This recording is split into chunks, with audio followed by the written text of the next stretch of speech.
من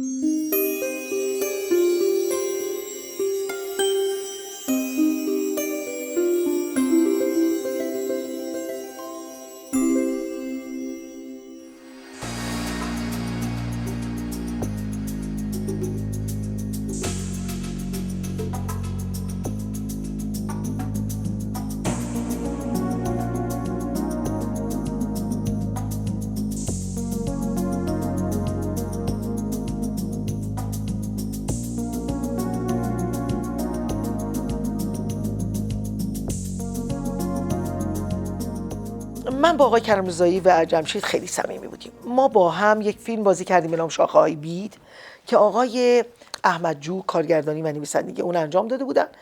خیلی‌ها توی اون فیلم بازی می‌کردن و آقای کرم‌رضایی از اون آدمای صبوری بودن که توی اون کار سوار شتر بودن. شتر خیلی بلند بود، از روی شتر یهو افتادن زمین. از دور آقای احمدجو تله رو گذاشته بود به وسیله آقای جعفریان، انگار که بله مدیر فیلم برداری بودن، که خیلی هم کار ترتمیز و خوبی در اومد. از دور دیدن یه کسی افتاد. آقای جعفریان گفت به آقای احمدجو تو سر خودش زد و گریه کرد، گفت مرد پیرمرد. و خدا رو شکر رفتن و دیدن که به شکل معجزه آسایی جناب آقای کرم‌رضایی تنشون کوفته شده ولی هیچ جا نشکست. انقدر این مرد صبور خندید و عادی برخورد کرد روی این موضوع که من هرگز فراموش نمی‌کنم.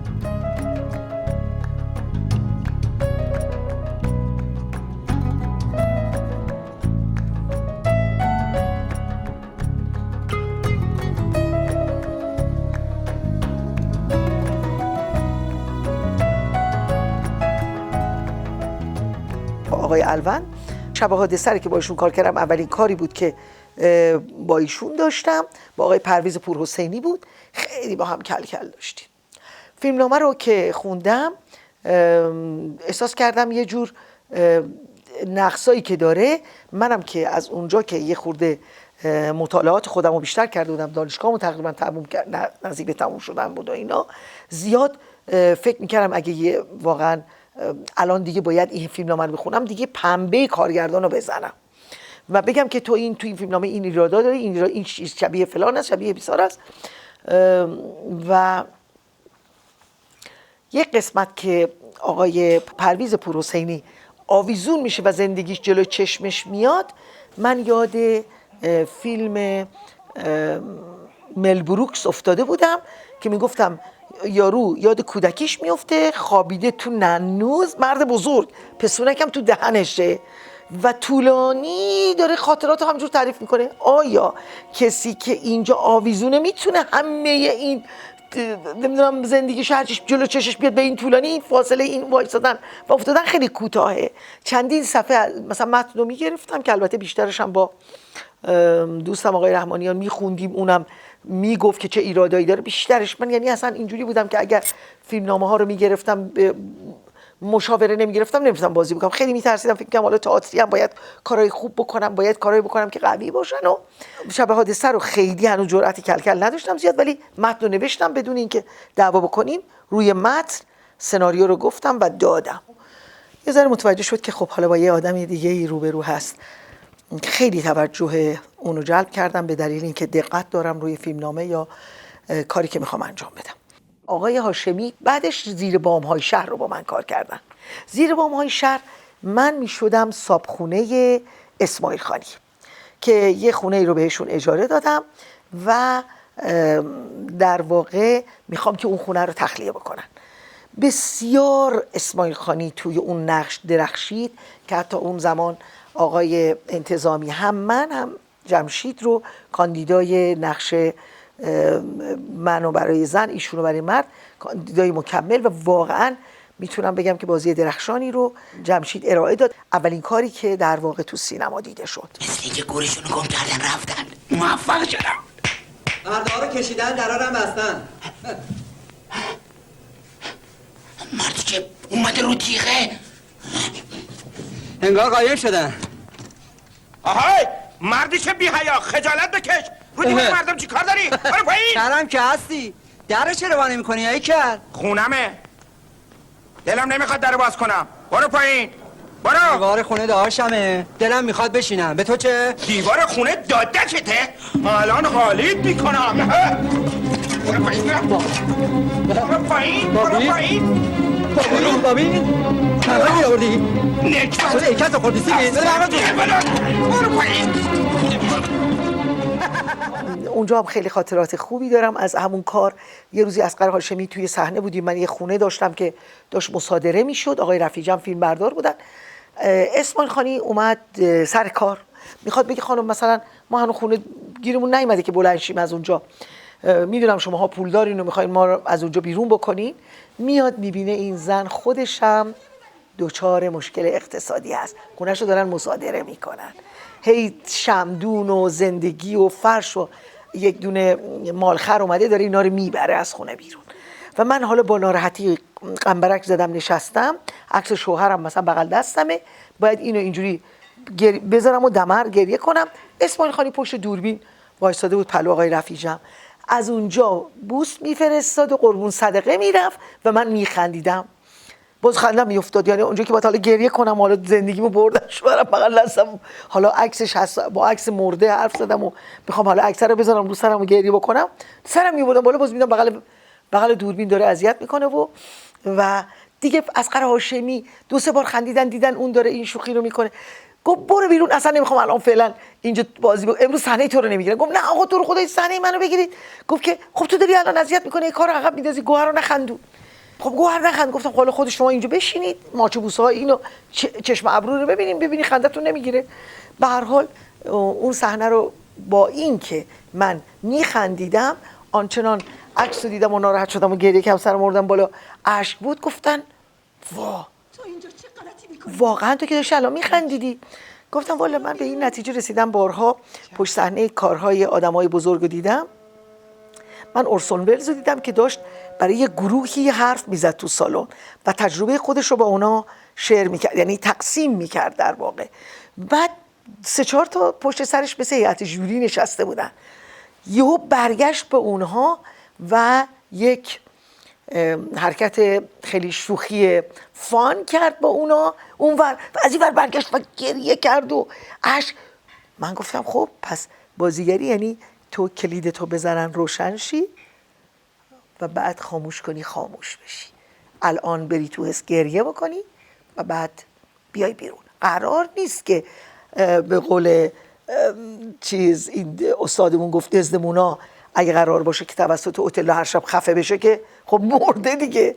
بنابراین باید کنترل شده شما بازی بکنید. آقای رکن‌الدین خسروی حتی اگر قرار فشار بدید، شما دستا رو فشار بدید، طرف مقابل حس رو بگیره که چشاش داره از حدقه میزنه بیرون، اونم فکر کنه که داره خفه میکنه، ولی این فشار بدی کارت غلطه، تو باید تکنیک رو اجرا بکنی.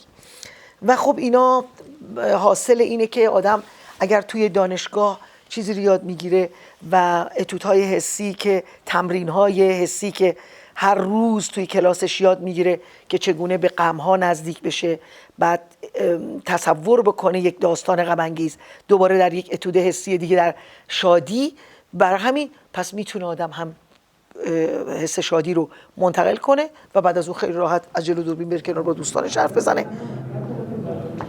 آخر منو کشوندی تو کلانتری. اینو جواب محبت هایی که بهت کردم. نمک نشناس. 14 ساله با ما 1500 تومن تو اون خونه نشستیم بس نیست؟ باید حتما ازتون شکایت بشه؟ حکم تخلیه رو بگیرم چیزاتون رو بریزم تو کوچه؟ آره؟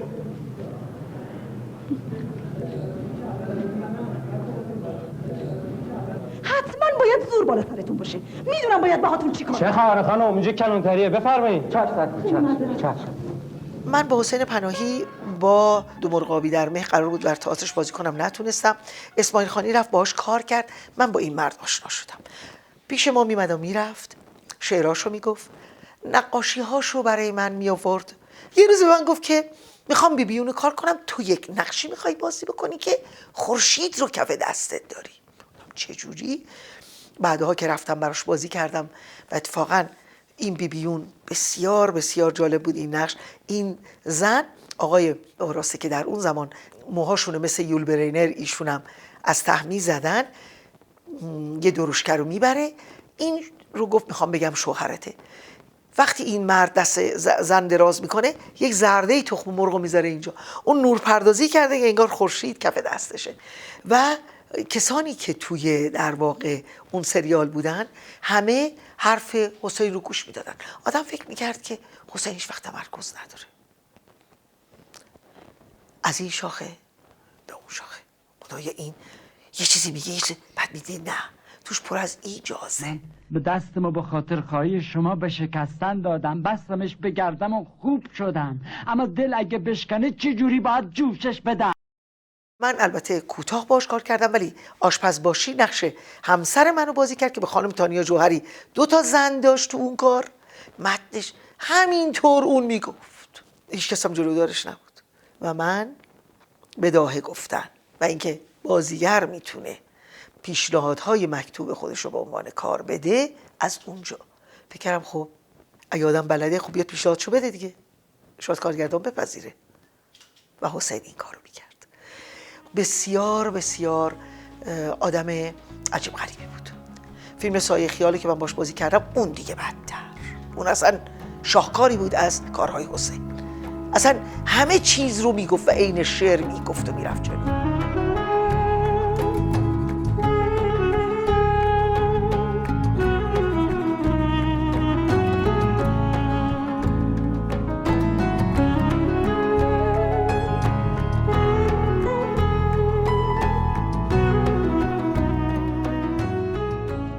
سایه خیال اون فیلمنامه رو من خیلی دوست دارم، آقای دلیر. منم یه دختر پولداری بودم که مثلا خونم شب شعر میذاشتم، یه باغ مصطفی رو گرفته بودیم که شب شعره و آقایون میان شعراشون رو میخونن، آقای پناهی میاد میخونه، آقای جبلی هم در این حالی که تو سلاخ خونه کار میکنه و سر و کارش با ساتور و نمیدونم قصابی و خون هست، خودش هم تار میزنه. و بعد یه چیز جالبی که اینجا بود، جوجه هایی رو که آوردن سر صحنه همه گفتن که خب حالا از این جوجه ها داریم میبرین، هر کی دلش خواست ببره. من گفتم خب به منم 2 تاشو بدین. گفتن اگه بمیره چیزه تو 3 تا ببر. من 3 تا آوردم خونه. اون موقع خونمون شهرک اکباتان بود، ما طبقه اول بودیم، پایینونم پر از درخت و چمن. وقتی من رسیدم خونه یکیشون مرده بود، پاش چیک شده بود مرده بود.